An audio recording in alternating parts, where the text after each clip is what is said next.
सच साहिब दर्शकों, इस दुनिया में अच्छे और बुरे हर तरह के लोग रहते हैं। कोई दौलत के पीछे पागल है तो कोई शोहरत का दीवाना है, कोई लालची है तो कोई दानी, कोई दयालु है तो कोई क्रूर, कोई दुखों में डूबा है तो कोई अहंकार में अंधा है। सभी इस संसार के कर्म चक्र में फंसे हैं और अपने स्वभाववश अच्छे और बुरे कर्म करते हैं, जिनसे आगे का भाग्य निर्धारित होता है। संसार में कुछ लोग ऐसे भी हैं जो भगवान को मानते हैं और कुछ नहीं, पर जो मानते हैं वो या तो सिर्फ जरूरत पड़ने पर, त्योहारों पर या मुश्किल वक्त में। और इसी संसार में कुछ ऐसे भी हैं जो हमेशा परमात्मा को याद करते हैं, नियमित रूप से सच्ची लगन से भक्ति करते हैं और भक्ति की शक्ति पर जिनका अटूट विश्वास होता है। घोर आपत्ति और संकट के समय जब जिंदगी का कोई सहारा काम नहीं आता, जब हर उम्मीद टूट जाती है, तब पापी हो या पुण्यात्मा हर कोई भगवान को ही याद करता है। भक्त और भगवान के बीच का यह प्रेम अटूट विश्वास का संबंध है और यही विश्वास विषम परिस्थितियों में चमत्कारी लीलाओं का कारण बनता है, जो संसार के लिए अद्भुत और अकल्पनीय उदाहरण बन जाता है और अमर लीलाओं के रूप में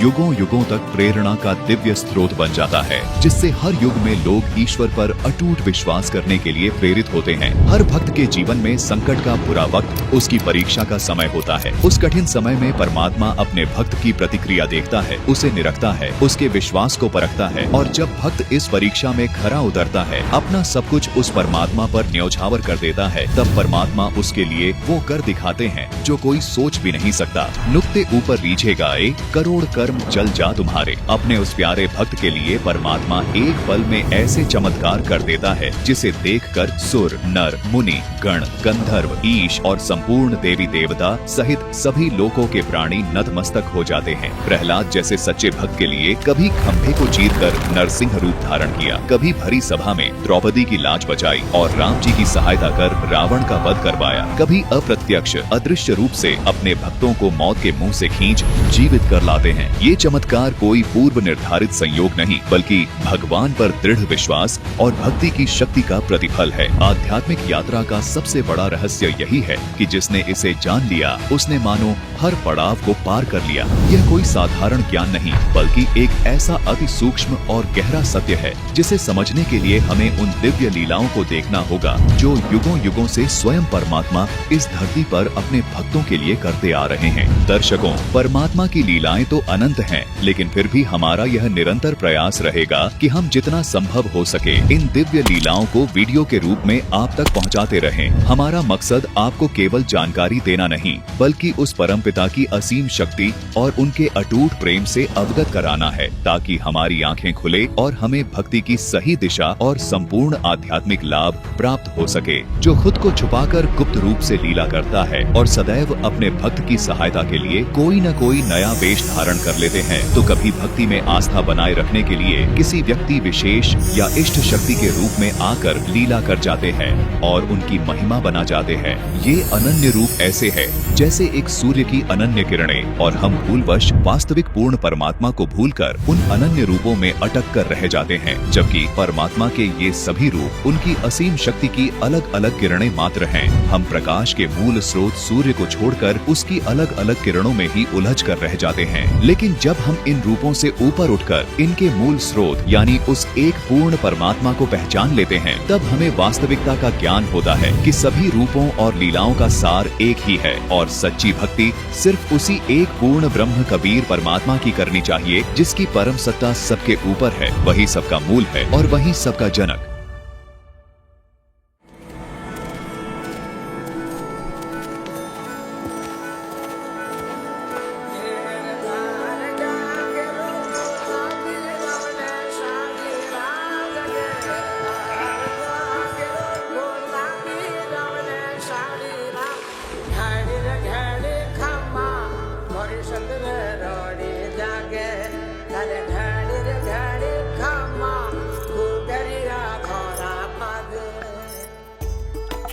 ये कहानी शुरू होती है राजस्थान के टोंक जिले के एक छोटे से गांव धुआं कला से, जहां रहते हैं एक जाट किसान और पशुपालक रामेश्वर जी और उनकी पत्नी रेवा देवी। दोनों ही अत्यंत धार्मिक और दयालु स्वभाव के दंपति थे। वे धर्म कर्म में गहरी आस्था रखते थे और साधु संतों की सेवा को ही सर्वोच्च धर्म मानते थे। उनके घर का वातावरण इतना पवित्र था कि वह घर किसी मंदिर से कम नहीं था।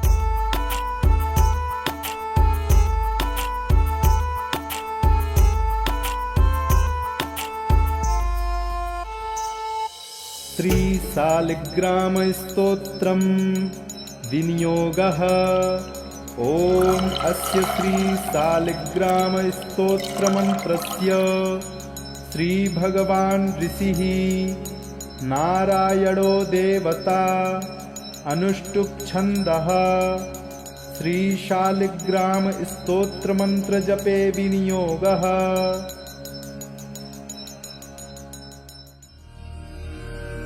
तो बेटी, इस प्रकार राजा बलि ने अपने वचन को निभाया। पर यह केवल 3 पग भूमि के दान की बात नहीं थी। ध्यान से सुनो। राजा बलि की महानता इस बात में थी कि उन्होंने उस वामन वेश को पहचान लिया था कि वामन रूप में उनके द्वार पर कोई साधारण याचक नहीं, बल्कि साक्षात भगवान खड़े हैं। ये है सच। नारायण किस रूप में आकर मिल जाएं, ये कोई नहीं जानता।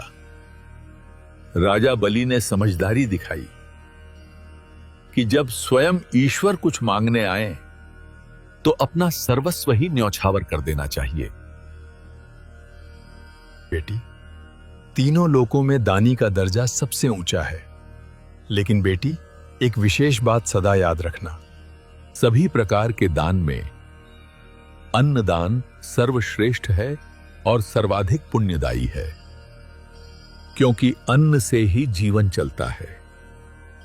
अन्न ही जीवन का आधार है। इसलिए कहा जाता है, अन्नदान ही जीवन दान है। भूखे को अन्न का दान देना मानवता का सर्वोच्च धर्म है।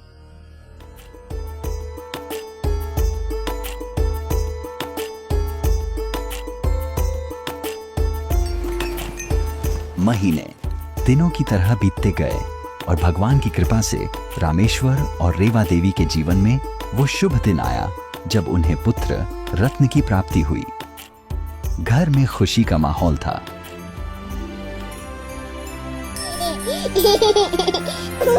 बच्चे का नामकरण करने खुद कुलगुरु पंडित त्रिलोचन जी घर आए।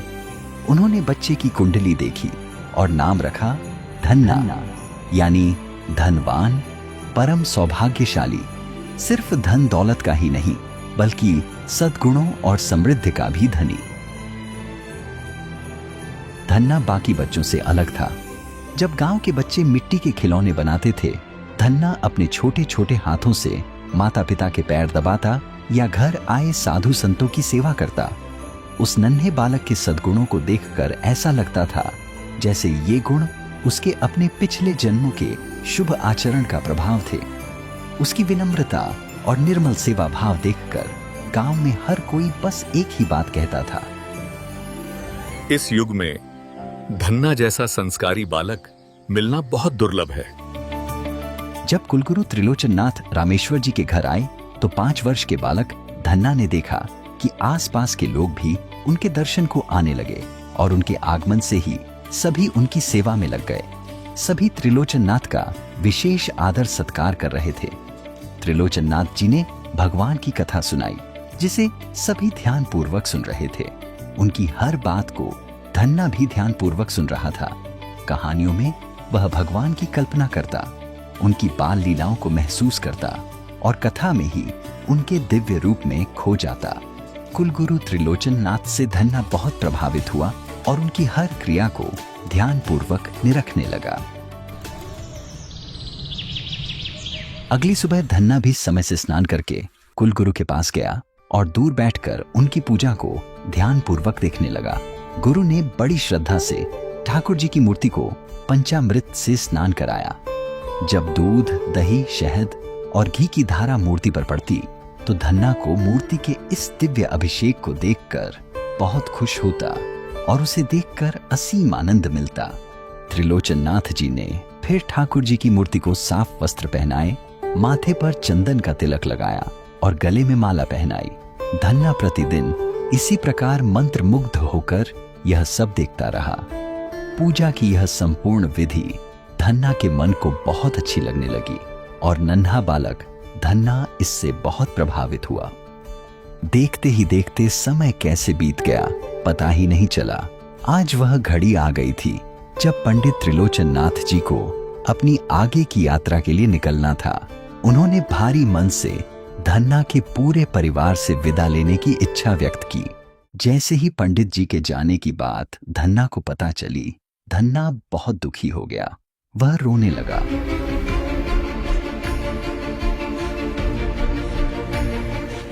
गुरुजी, आप ठाकुर जी को लेकर हमें छोड़कर जा रहे हैं। क्या हमें अब ठाकुर जी कभी नहीं मिलेंगे? अरे धन्ना, शांत हो मेरे बच्चे।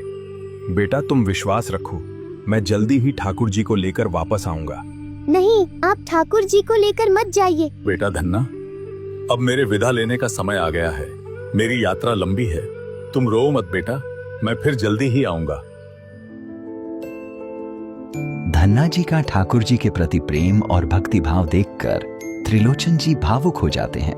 त्रिलोचन जी ठाकुर जी से मिलता जुलता पत्थर धन्ना जी को दे देते हैं। बालक धन्ना उस सामान्य पत्थर को पाकर ऐसे प्रसन्न होते हैं जैसे साक्षात भगवान मिल गई हो। कुलगुरु पंडित त्रिलोचन जी तो अपनी यात्रा पर चले गए, पर अपने पीछे छोड़ गए बालक धन्ना में सिलबट्टे के प्रति ठाकुर जी वाला गहरा प्रेम। धन्ना उस दिन से अपना सारा समय अपने नए साथी ठाकुर जी की ही सेवा में लगाने लगा। वह रोज सुबह जल्दी उठता, अपने ठाकुर जी को स्नान कराता, उन्हें नए वस्त्रों से सजाता और पूरी श्रद्धा से माथे पर चंदन का तिलक लगाता। कुछ ही वर्षों में जब धन्ना 10 वर्ष का हुआ तो उस ग्रामीण समाज की परंपराओं के अनुरूप उसका बाल विवाह कर दिया गया। अब धन्ना का जीवन बदल गया था। धन्ना किसान पुत्र था। इकलौता पुत्र होने के नाते वह पिता के साथ खेती में भी हाथ बटाता था। पिता की सहायता के लिए छोटी सी उम्र में ही कड़ी मेहनत करने लगा।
राम राम महाराज जी।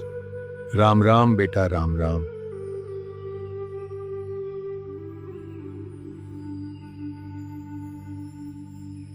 बेटा, मैंने एक मतीरा देखा जो बहुत मोटा और अच्छा है, वो मुझे खिला दे। महात्मा जी, यह तो मैं आपको नहीं खिला सकता। यह तो मैंने अपने भगवान श्री कृष्ण जी के लिए संभाल कर रखा है। और हर फसल का पहला फल मतीरा, जो सबसे स्वादिष्ट और स्वस्थ होता है, वह अपने भगवान के लिए मंदिर में चढ़ाता हूँ। आप इस फल को छोड़कर और कोई भी फल खा सकते हैं। बेटा, आप इसे मंदिर में कब चढ़ाओगे? मैं आज जाने ही वाला था।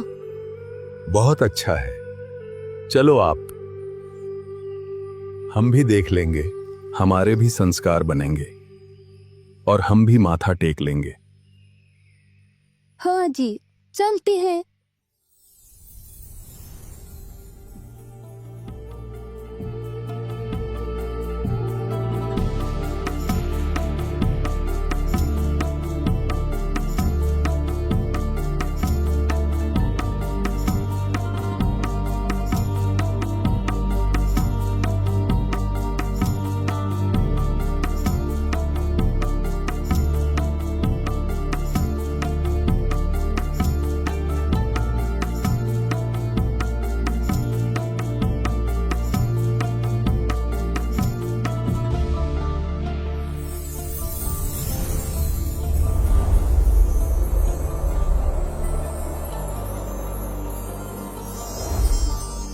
धन्ना भगत, परमात्मा तो तेरे साथ आया है। इस मतीरे को कहां लेकर आया मेरे पास। उनके चरण पकड़ और अपना कल्याण करवा।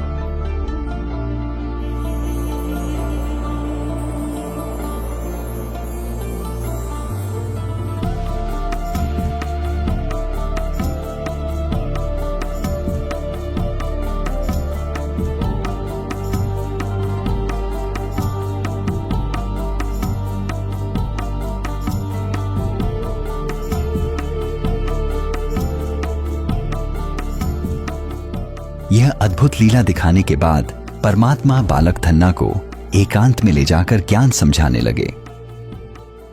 धन्ना बेटा, क्या तुम जानते हो तुम्हें ये मानव जीवन क्यों मिला है? नहीं महाराज जी। ये मनुष्य जीवन बहुत दुर्लभ है। प्रत्येक जीव को ये मनुष्य जीवन भक्ति करने के लिए, शुभ कर्म करके मोक्ष प्राप्त करने के लिए मिलता है। मोक्ष क्या होता है महाराज जी? मोक्ष अर्थात इस जन्म मरण के चक्कर से हमेशा के लिए मुक्त हो जाना, उस परम सनातन धाम को प्राप्त करना जहां जाने के बाद प्राणी कभी लौटकर संसार में वापस नहीं आता।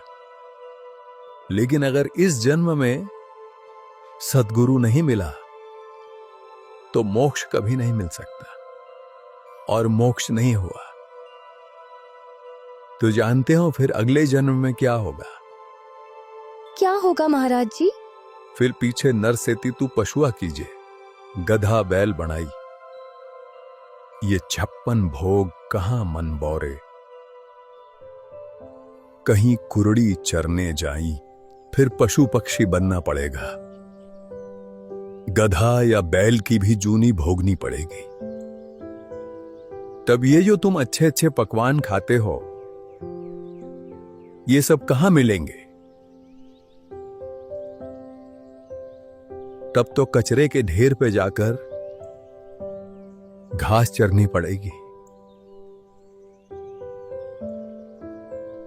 महाराज जी, क्या मुझे भी अगले जन्म में गधा बनना पड़ेगा? बेटा, अगर तुम नाम दीक्षा लेकर भक्ति करोगे और मेरे बताए रास्ते पर चलोगे तो ना तो तुम्हें गधा बनना पड़ेगा और ना ही अन्य पशु पक्षियों की योनि में जाना पड़ेगा।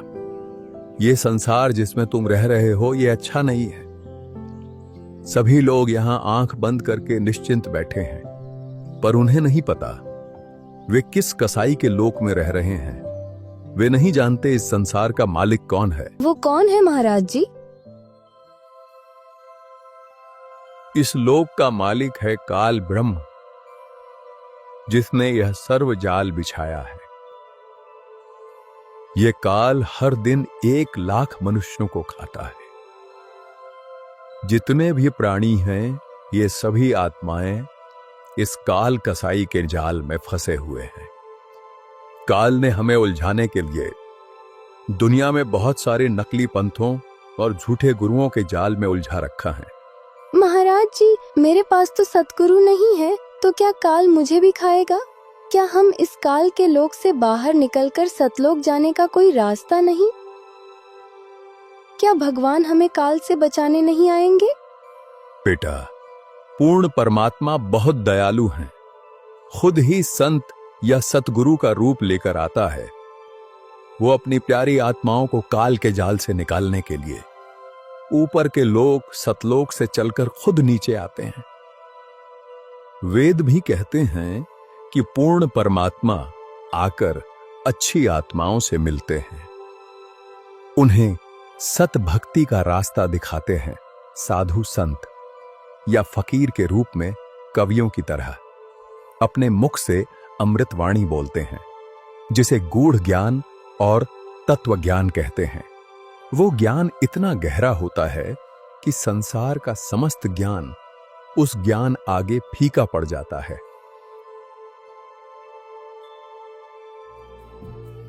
इस तरह कबीर परमात्मा जी ने 11 वर्ष के बालक धन्ना जी को सत्संग सुनाया और गूढ़ आध्यात्मिक ज्ञान समझाया, सतलोक की पूरी जानकारी दी और सच्ची भक्ति के बारे में गहराई से बताया।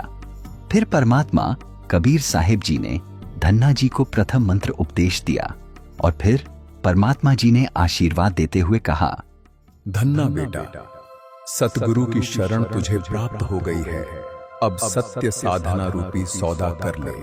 बेटा, आजीवन मर्यादा में रहकर भक्ति करना, मेरा आशीर्वाद हमेशा तेरे साथ रहेगा।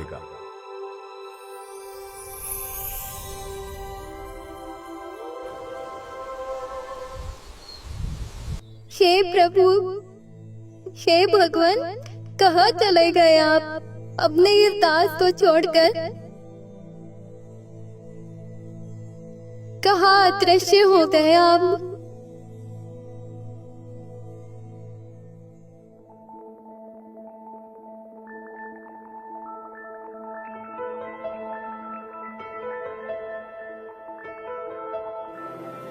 नारायणाय नमो नमः, वासुदेवाय नमो नमः। आज तुमने दिए दर्शन अपने प्रिय, हर पल हर दिशा तुम बसे।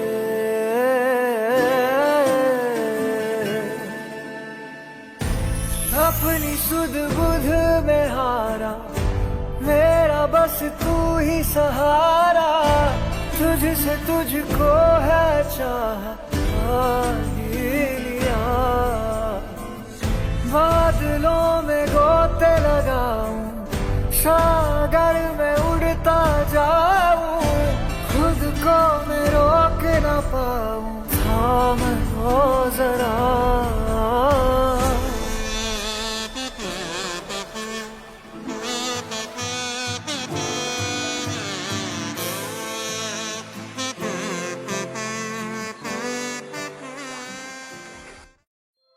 साक्षात परमात्मा स्वयं प्रकट होकर धन्ना के पास आए और पहली बार परमात्मा ने उससे कुछ मांगा।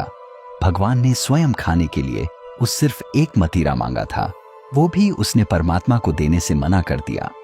धन्ना रह रहकर याद करता और उसका हृदय आत्मग्लानि से तार तार हो जाता कि वो परमात्मा की सेवा का अवसर चूक गया, समय पर परमात्मा को पहचान न सका और तब उनके मांगने पर भी उन्हें मतीरा न दिया। उस दिन के बाद धन्ना हर साधु संत में परमात्मा को ढूंढता। जो भी साधु संत धन्ना को मिलते, धन्ना उनको सब कुछ न्योछावर कर देता। ऐसे वर्ष बीतते गए और धन्ना युवा हो गया।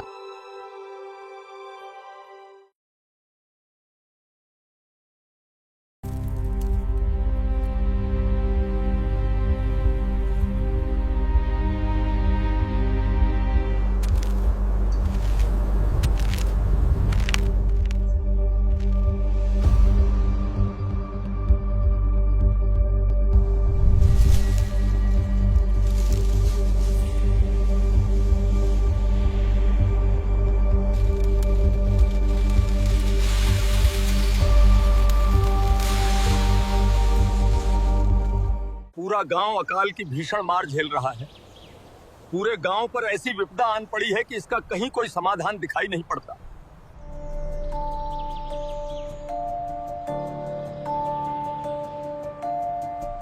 अब तो वर्षा की आस भी मर सी गई है।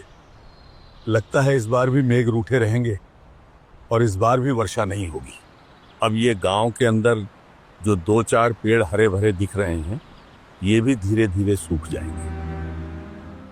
आसमान पर भी कहां कोई काले बादलों का निशान है। घनघोर घटाओं का दूर दूर तक कोई चिन्ह तक दिखाई नहीं देता।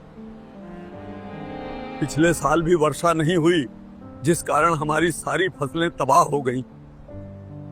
अन्न की घोर कमी के चलते अब तो हमने अपना पशुधन, गायें और बैल सब कुछ बेच दिया। और यदि इस बार भी इंद्रदेव ने वर्षा न की तो खेती होना असंभव है। पूरा गांव भूखा मरेगा और ये अकाल सबका साक्षात काल बन जाएगा। लगता है हमारा राम रूठ गया है। पता नहीं हमसे ऐसी कौन सी भूल हुई है जिससे राम रूठ गया और सभी को अकाल की सजा मिल रही है। राम तो रूठना ही था, दया धर्म सब खत्म हो रहा है। गांव भूखे राहगीर और साधु संतों को कोई पानी तक भी नहीं देता। अतिथि सत्कार की कमी ही विपदा का कारण है।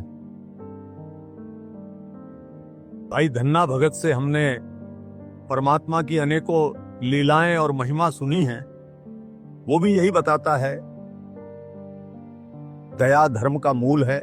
जहां दया नहीं वहां धर्म नहीं, और जहां धर्म नहीं वहां राम कैसे राजी होगा। सत्य कहा। हमारे पूर्वजों के समय में जहां कभी साधु संतों और राहगीरों के लिए अन्न जल के भंडार खुले रहते थे, आज उसी गांव में उनको खिलाने के लिए एक दाना या एक बूंद भी नहीं दी जाती हो। वहां भला राम क्यों न रूठे? ये तो हमारे ही कर्मों का फल है। राम तो रूठना ही था। अच्छा, तो क्या अब इस दया धर्म के चक्कर में राहगीरों को अपने हिस्से का अन्न पानी पिलाकर हमारे बच्चों और परिवार को क्या हम भूखा मरने के लिए छोड़ दें? ये धर्म दया की बातें तभी अच्छी लगती जब पेट भर खाना हो और घर में अनाज और पानी की कोई कमी न हो और सबके अपने बाल बच्चे हैं, अपना परिवार है। अब ऐसा मूर्ख कौन होगा जो ऐसे वक्त में अपने और अपने परिवार के बारे में ना सोचकर राहगीरों और अतिथियों के बारे में सोचेगा। लेकिन विवशता के कारण कभी मानवता नहीं छोड़नी चाहिए। अगर दया ही समाप्त हो गई तो हम मनुष्य ही नहीं रहेंगे। और सच कहूं तो मुझे भी इस भीषण अकाल का यही कारण लग रहा है। अरे भाई, ये क्या मूर्खता की बातें कर रहे हो? तुम तीनों भी उस बावले धन्ना की ही संगत पढ़कर उसी की भाषा बोलने लगे हो। तुम्हें अपने बाल बच्चे नहीं पालने क्या, जब हमारे खुद के बच्चों को खिलाने के लिए पर्याप्त अन्न नहीं है? और तुम बात करते हो अनजान परदेसी राहगीरों को खाना पानी देने की। बिल्कुल सही कहा। संसार में हर कोई अपने अपने भाग्य का खाता है और अपने कर्मों का फल भोगता है। अब यदि कोई राहगीर अपनी किस्मत के मारे भूख से तड़प कर मर रहा है तो इसमें हमारा क्या दोष? हमें किसी दूसरे के भाग्य का ठेका लेने की कोई जरूरत नहीं है। अब तो न धरती में नमी बची है और ना ही कठोर इंसानों के हृदय में।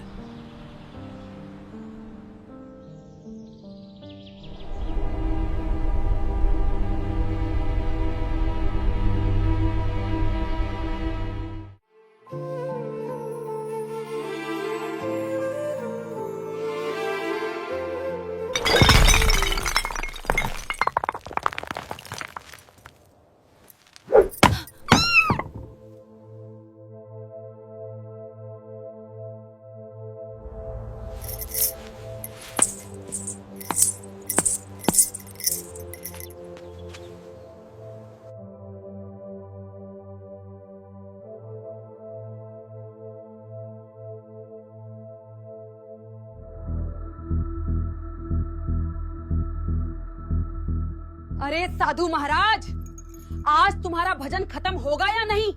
तुम्हें कुछ होश भी है?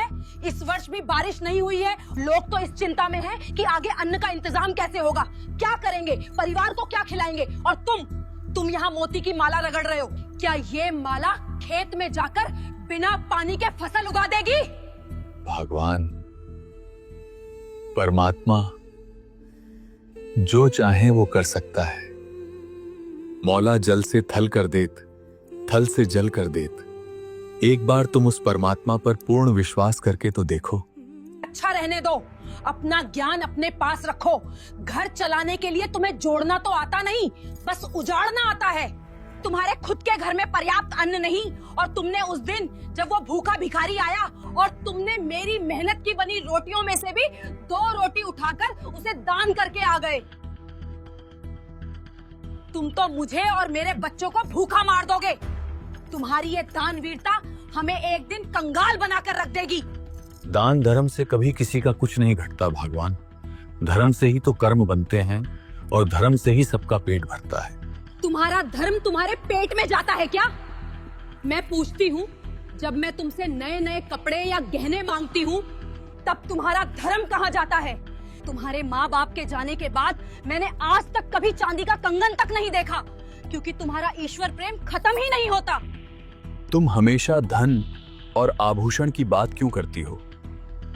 शांति से क्यों नहीं रहती? तुम अपना बचा हुआ धन भी साधु संतों में बांट देते हो। मेरे लिए तुम्हारे पास कुछ नहीं बचता। बताओ, कभी कोई गहना बनवा कर दिया है तुमने मुझे? मेरे और मेरे बच्चों के लिए तुम्हारे पास है ही क्या?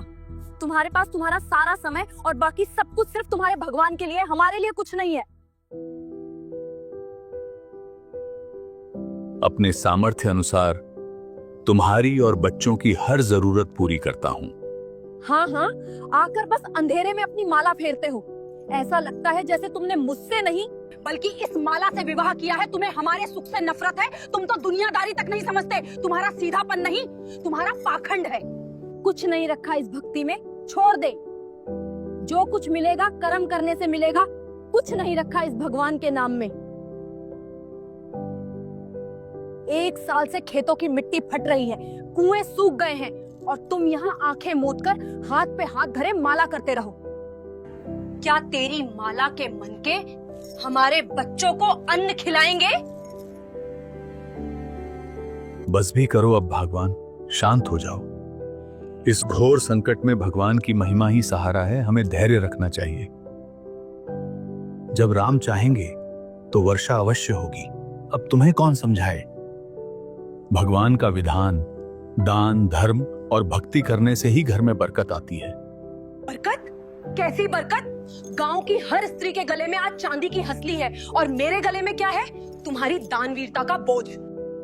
तुमने सारा पैसा उन साधुओं को दे दिया जो तुम्हें ज्ञान का उपदेश देते फिरते हैं, और मेरे लिए कभी एक कांच की चूड़ी तक नहीं लाए। भगवान, आभूषणों लेकर क्या करोगी? संकट में सिर्फ भगवान साथ देते हैं, आभूषण नहीं। परमात्मा के ज्ञान को समझो। इन आभूषणों से कोई लाभ नहीं। सिर्फ अच्छे कर्म, भक्ति और दान, धर्म ही असली आभूषण है।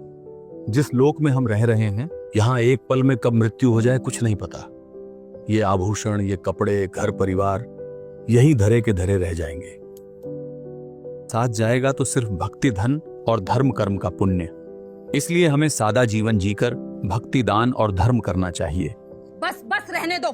तुमसे शादी करके तो मेरे भाग ही फूट गए हैं। तुम तो उस कीकर के पेड़ की तरह हो जो बिना पानी के खड़ा है पर किसी काम का नहीं।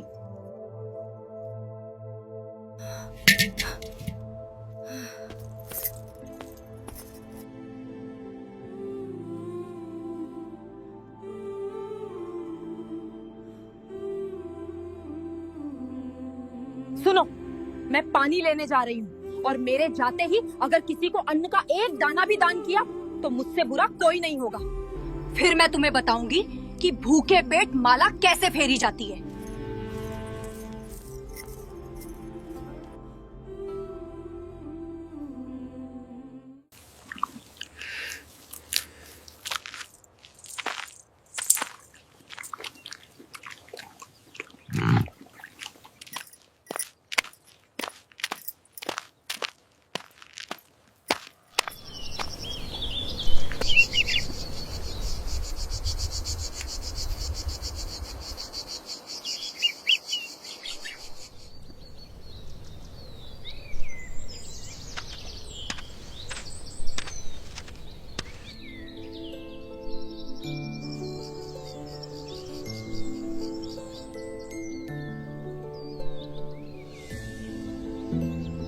राम राम। धन्ना बाई, राम राम। राम राम भाई, राम राम। आओ बैठो।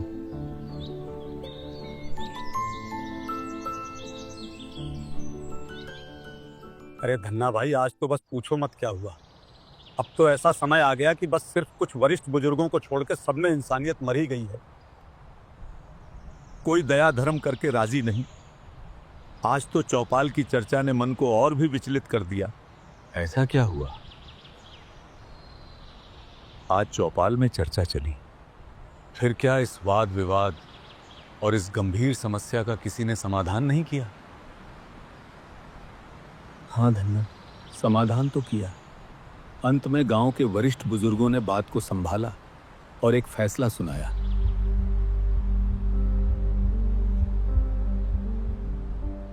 हर तरफ स्वार्थ का बियाबान पसरा है। हमारे पूर्वज बताया करते हैं कि राम के रूठने पर ही अकाल पड़ते हैं। ऐसे में धर्म भंडारे करने से ही वर्षा होती है, इसका और कोई उपाय नहीं। बिल्कुल भाई साहब, जमीन से पानी के साथ साथ अब सभी के दिलों से दया भी खत्म हो गई है। मेरा बाबू भी कहा करता कि भगवान ने हर समस्या का समाधान बनाया है, और जब राम रूठ जाए तो राम को मनाने का भी एक ही उपाय है, और वो है धर्म। अब सिर्फ धर्म से ही राम मनाया जा सकता है, इसके अलावा और कोई रास्ता नहीं। इस बार भी अगर वर्षा न हुई तो सब मरेंगे। एक काम करो, सभी पूरा गांव मिलके हर घर से एक या आधा पाव चावल और गुड़ इकट्ठा करके मीठे चावल बनाओ, पूरे गांव को बुलाकर भंडारा खिलाओ। इस धर्म भंडारे से भगवान खुश होंगे और वर्षा होगी।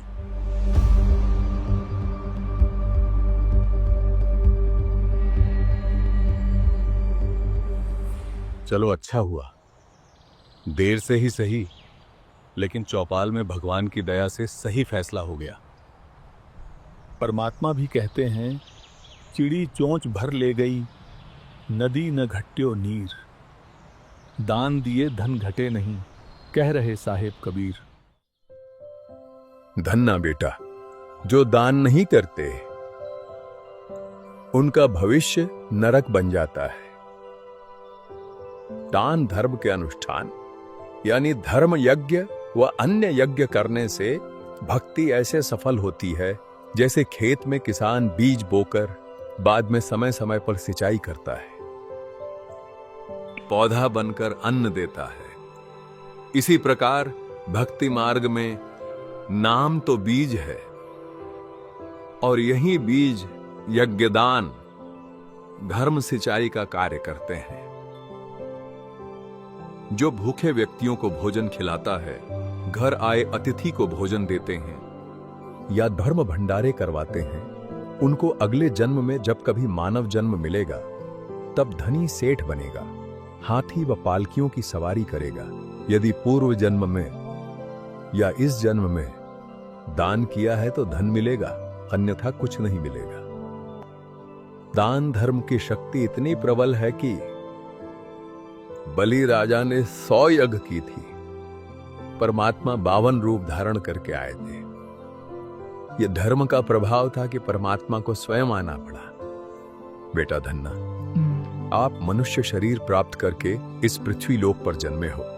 मनुष्य जन्म बहुत ही दुर्लभ है। आपका यह शरीर, धन, घर परिवार सब अस्थाई है। आपको मानव जन्म भक्ति तथा शुभ कर्म दान धर्म करने के लिए मिला है। धन्ना भाई साहब, क्या आनंद आता है तुम्हारे साथ बैठकर परमात्मा की चर्चा सुनकर। सच कहूं तो ऐसा लगता है बस यहीं बैठे रहें और सुनते ही रहें। अरे भाइयों, हम चाहे जितना भी संतोष कर लें, पर यह जान लो कि हमारे गांव की यह स्थिति अब ज्यादा समय ठीक नहीं रह सकती। कब ये अकाल हमारा मृत्यु काल बन जाए, कुछ कहा नहीं जा सकता। जरा दूर दराज के इलाकों से आई खबरों पर भी ध्यान दे लो, जहां अकाल ने नहीं साक्षात काल ने तांडव मचाया है। सुना तो मैंने भी बहुत कुछ है कि बहुत बदतर हालत है। बड़े बड़े जमींदार भी दाने दाने को मोहताज हो रहे हैं, अन्न का एक दाना नहीं बचा। लोगों ने घास भी तोड़ तोड़ के खा ली, झाड़ झंखार कूट कूट के खाए, अब कहीं कोई कीकर या झाड़ियों तक का भी नामो निशान नहीं रहा। हाँ बिल्कुल, ये बहुत गहराई से सोचने वाली बात है। वे भी दुखी हैं जो नहीं करते, वे भी। चाहे कोई कितने ही देवी देवताओं, तीर्थों, मंदिरों को पूजता हो, व्रत रखता हो, कितनी ही भक्ति करता हो, कोई भी देवी देवता या कोई भी भगवान किसी की रक्षा क्यों नहीं करते? सच कहूं तो यही तो आंख खोलने वाली विडंबना है। देख, हम ठहरे किसान, ये तो हम सभी जानते हैं कि बीज अगर सही हो और उसे सही विधि से बोया जाए तभी फसल मिलती है। हाँ भाई, लेकिन मित्रों, बस अब इस चर्चा को यहीं विराम दो। तुम्हारी भाभीसा के आने का समय हो चुका है। मैं ये बिल्कुल नहीं चाहता कि हमारी इस ज्ञान चर्चा और परमात्मा के सत्संग के कारण तुम जैसे शुद्ध हृदय वाले मित्रों को मुझ निर्भाग कारण मेरी पत्नी से कटुर वचन सुनना पड़े और या कलह का सामना करना पड़े। बाकी चर्चा कल उसी आनंद से करेंगे। भाभीसा, फिर तो हमें तुरंत चलना चाहिए। अगर हमें यहाँ बैठे हुए देख लिया तो कहीं उनके क्रोध भरे ज्ञान नेत्र न खुल जाए, फिर तो प्रलय ही आ जाएगी। बाकी चर्चा अब कल करेंगे। चल विजयपाल।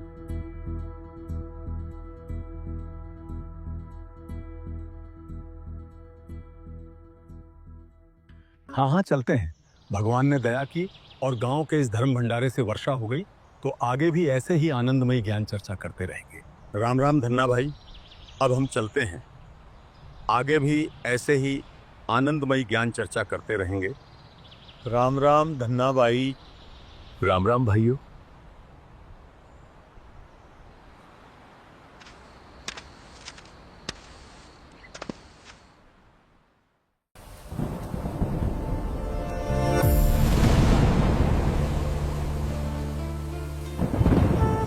इतने समय बाद वर्षा हुई और धरती पर फिर से हरियाली लौट आई। किसानों में खुशी की लहर छा गई। लोगों को अपने जीवन यापन का मौका मिल गया। इस बार किसानों को बीज बोने का अवसर मिला, और सिर्फ बीज बोने का अवसर नहीं, ये तो मानो गांव सहित पूरे क्षेत्र को जीवन दान ही मिल गया।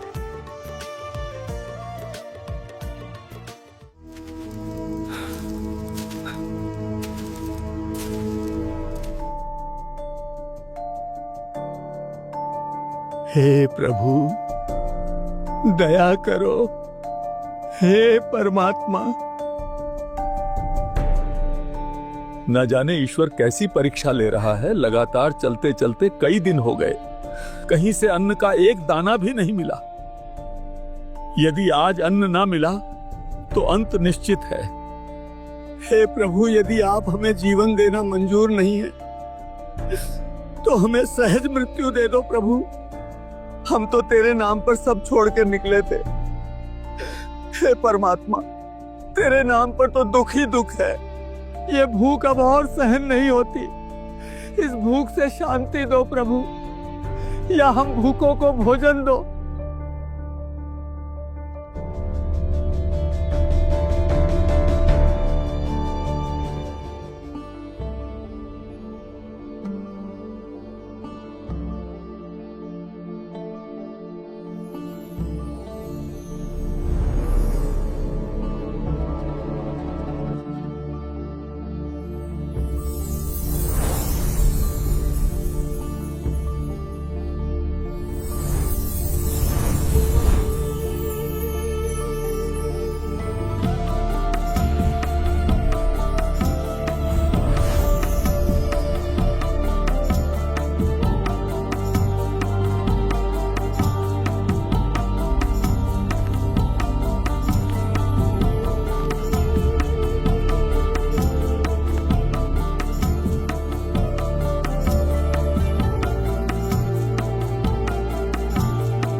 राम राम भाई, राम राम।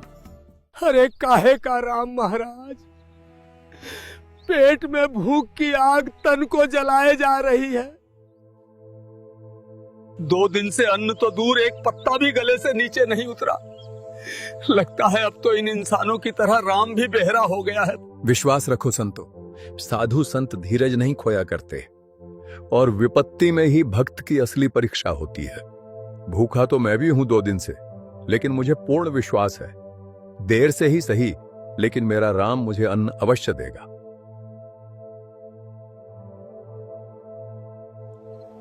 ये तो कठिन परीक्षा है महाराज। भाई परीक्षा कठिन तो है, लेकिन राम नाम रटते रहो जब तक घट में प्राण, कबहू तो दीनदयाल के भिनक पड़ेगी कान। भगवान के अलावा हमारा तो और कोई सहारा भी नहीं है संतो। इस परिस्थिति में अगर कोई मदद कर सकता है तो सिर्फ वो आदि राम ही कर सकता है। उस राम का नाम रटते चलते हैं, क्या पता वो कब पुकार सुन ले और किसी को मदद के लिए भेज दे।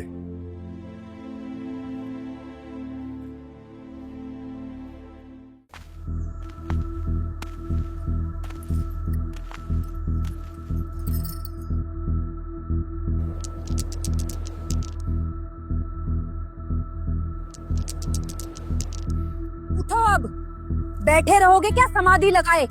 ये माला छोड़ो, उठो और ज्वार खेत में बीज कर आओ। दुनिया हल लेके खेत जोतने चली गई, पूरा गांव अपने खेतों में बीज बोने गया है और यहाँ तुम्हारी पूजा पार्टी खत्म नहीं होती। जब देखो तब सुबह सुबह से ही माला लेकर बैठ जाते हो। घर में खाने के लाले पड़े हुए हैं, लेकिन तुम्हें तो बस पुण्य कमाने की चिंता रहती है, अपनी पत्नी और बच्चों की कोई चिंता नहीं है। तुम्हें तो सिर्फ अपने दान धर्म और पूजा पाठ से मतलब है। तुम्हारा ये दान धर्म हमें भूखा मार देगा, कंगाल बना के छोड़ेगा। तुम्हें तो ना घर दिखता है ना बच्चे। अच्छा ठीक है भगवान, जाता हूँ।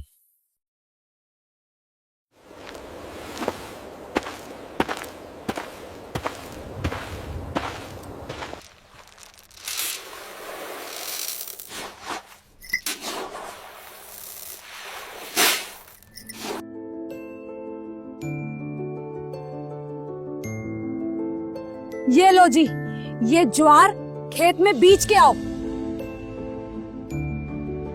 और मेरी बात कान खोल के सुन लो। ये ज्वार खेत में ही बीजनी चाहिए और इसे सिर्फ ज्वार मत समझना, हमारा और हमारे बालकों का जीवन है ये। अगर आज ज्वार न बीजी तो कल को बालक भूखे मरेंगे, समझे?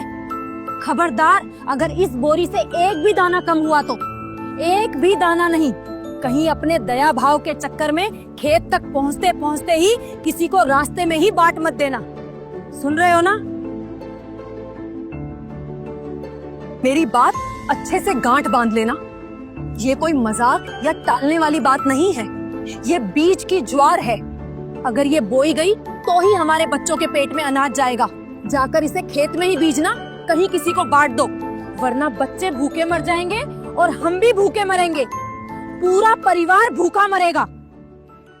अच्छा ठीक है भगवान, अब जाने दोगी? तभी तो बीज बोकर आऊंगा।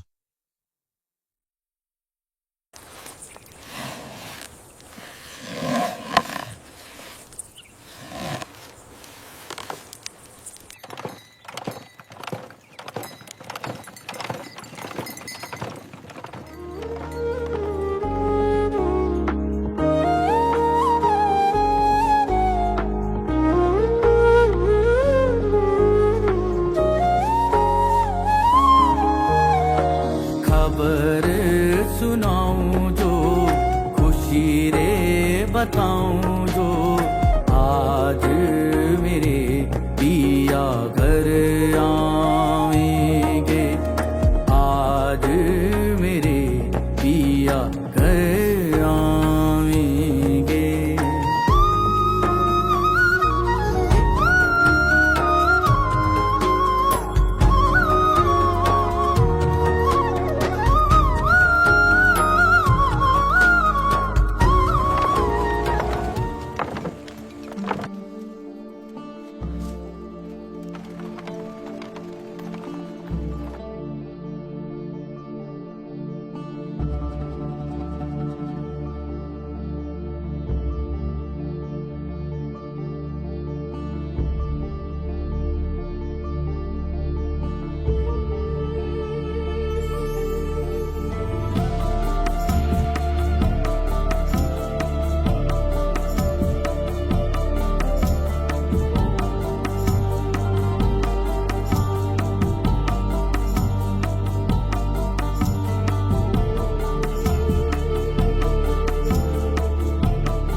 राम राम भगत जियो।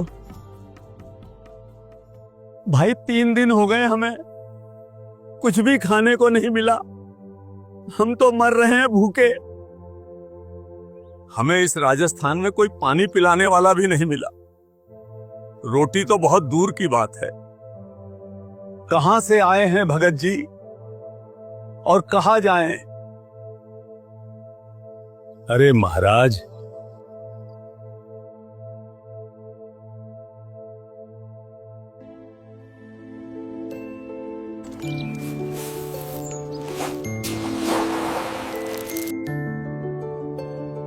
महाराज जी हो, मेरे पास तो ये बीज की ज्वार है थोड़ी सी, ये देख लो आप। इसे खाकर अपनी भूख शांत कर लो।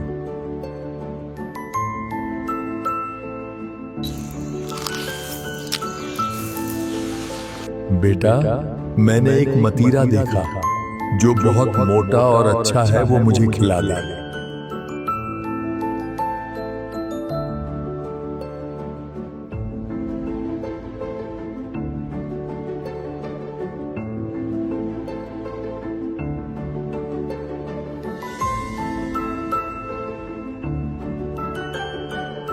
बेटा, भगवान तुम्हारा भला करे।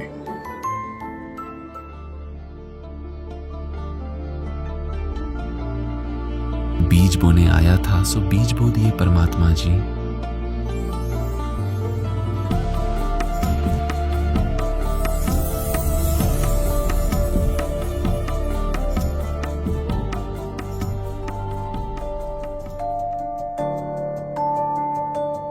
अब अगर मैं ज्वार बोने खेत नहीं गया और यदि किसी ने भी मेरी पत्नी को जाकर बता दिया तो बहुत झगड़ा करेगी, बड़ा भारी बखेड़ा खड़ा हो जाएगा।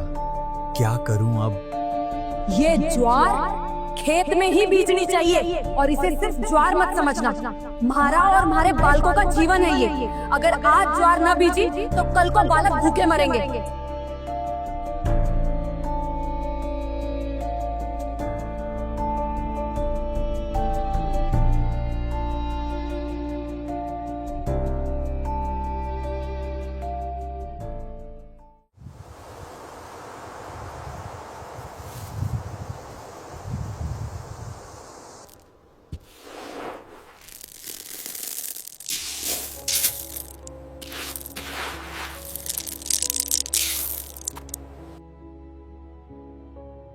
धन्ना ने कंकर इकट्ठे किए और ज्वार के बीज वाली खाली थैली में भर लिए।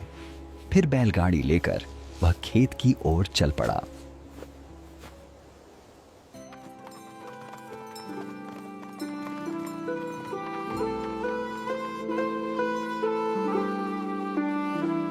खेत पहुंचकर उसने बाकी किसानों की तरह ज्वार बोने का अभिनय करते हुए थैली से हाथ में कंकर लेकर जमीन पर इस तरह बिखेरे जैसे वह ज्वार के बीज ही हों, और फिर थैली के सारे कंकर बीजने के बाद धन्ना सब किसानों के साथ घर आ जाता है।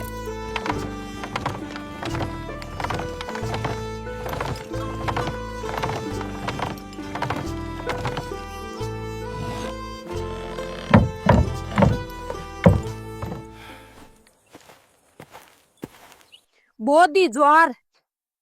हाँ, बो आया भगवान।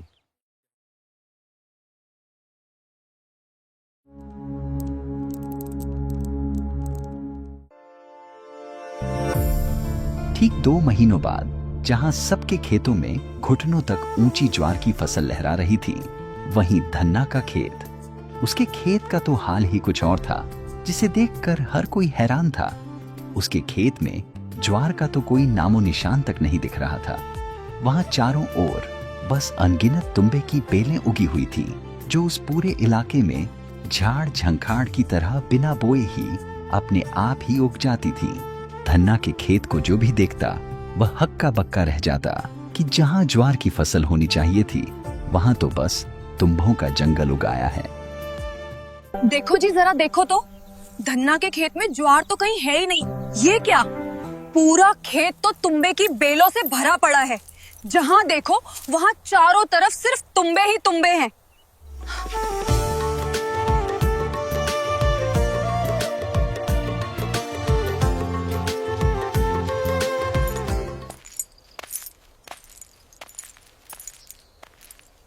अरे भाभी साहब, आपने अपने खेत में ज्वार नहीं बोई थी क्या? क्या मतलब? आपके खेत में तुंबों की बेलें उगाई, बीज भी नहीं डाला और देखो पूरा कुबाड़ उग गया।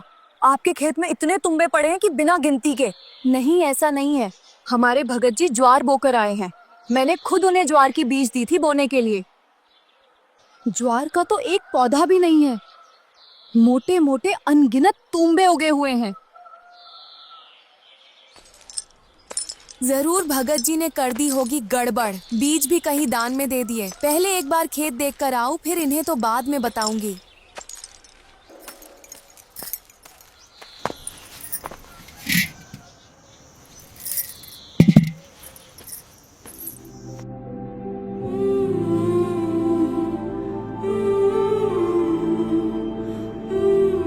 सुनो भगत जी, मैं खेत जाकर आती हूँ, ज्वार देखकर आऊंगी।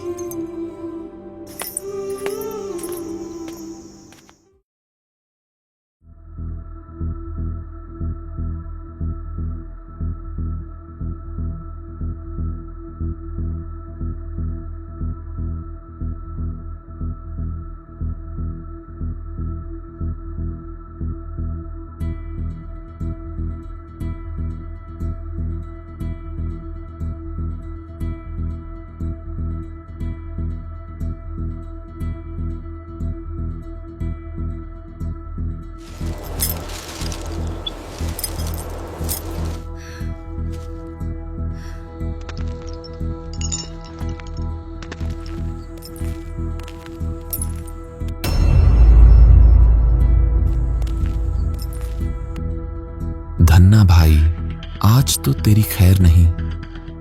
हे प्रभु, अब देखी जाएगी, जो भी होगा होना तो है ही। तुम दोनों उठ जाओ यहां से।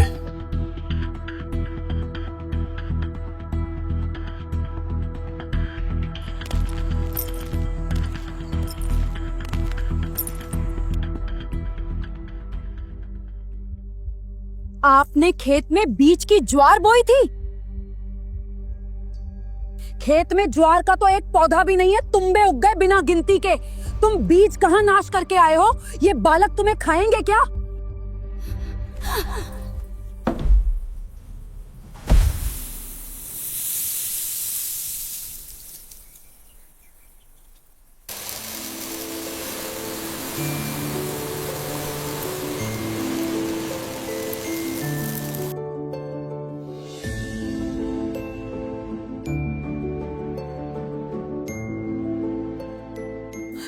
ये क्या हो गया?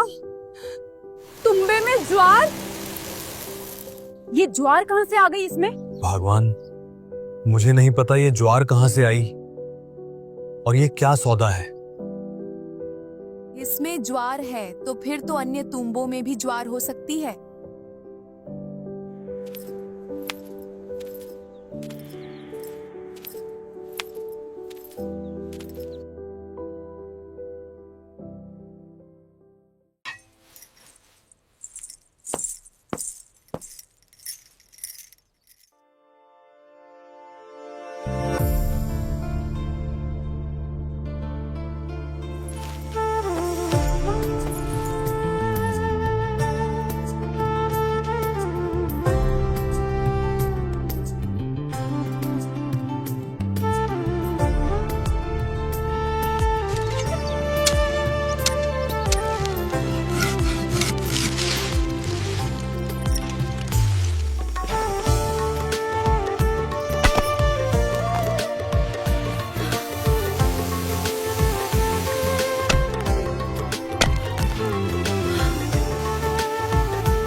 तरह धन्ना की पत्नी खेत से ज्वार इकट्ठा कर घर ला रही थी। जब ज्वार पूरा हुआ, यानी धन्ना जी के परिवार को जितना ज्वार की जरूरत थी वो पूरा हुआ, तब धन्ना जी अपनी पत्नी से कहते हैं, अब और न लाइए।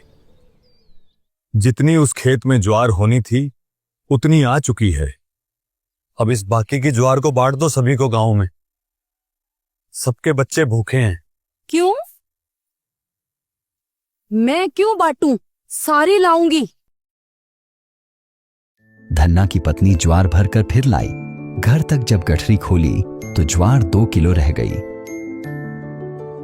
धन्ना की पत्नी फिर गठरी भरकर ज्वार लाई तो सिर्फ छिलका हो गई, ज्वार नहीं रही। भगवान, अपने हिस्से की ज्वार आ चुकी है, अब तुम फालतू नहीं ला सकती। भाइयों, परमात्मा जी की दया से हमारे खेत के मतीरे में से ज्वार निकल रही है। और हमें जितना चाहिए था उतना हमने रख लिया है। और भाई, परमात्मा जी ने ज्वार बाकी आप सभी के लिए दी है, तो अपने अपने परिवार के लिए जितनी जरूरत है उतना उतना ले जाओ।